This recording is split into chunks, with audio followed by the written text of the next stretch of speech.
In 13 years as a clinician, I thought nothing could surprise me anymore.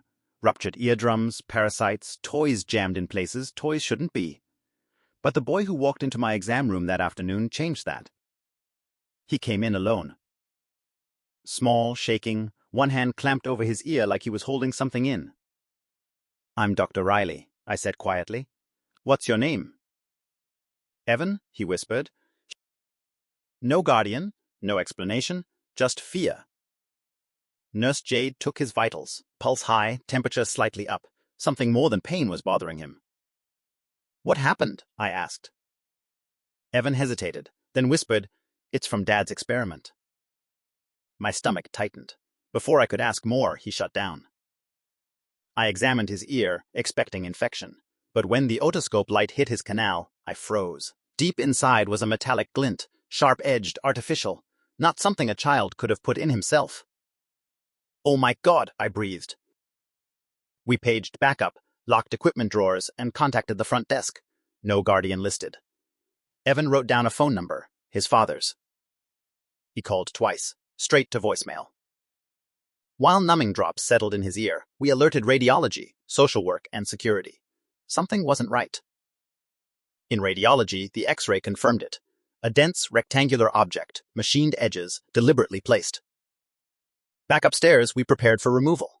Evan remained unnaturally still, scared but cooperative. Then shouting erupted in triage. A man tried to force his way in. "Where's my son?" Security stopped him. He identified himself as Mark, Evan's father, demanding we release the boy immediately. "You are not touching him," he yelled. He stepped halfway into the hall. "Mark, he needs urgent care. He's in pain." Administration backed us. State law allowed emergency treatment without a guardian. Cornered, Mark reluctantly signed the consent form. Inside the room, Evan trembled at the sound of his father's voice outside. We administered light sedation. Under the microscope, Dr. Patel irrigated the canal. Red debris floated out. Then, there it was, the edge of the device. "Hook, Patel Zadas." He slid the tool along the canal wall, found a gap, and gently pulled.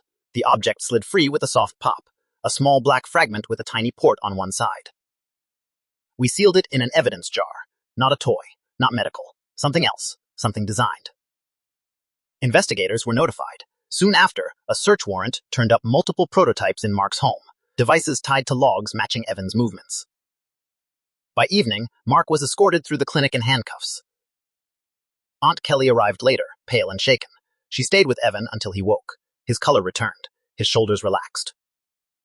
The next morning, after breakfast, I checked his ear, healing well. 3 drops twice a day, I told his aunt. Follow up in 2 days. Evan hugged me before leaving. "Thanks, doctor." "You were incredibly brave," I told him. I watched them walk out together, safe. Finally safe.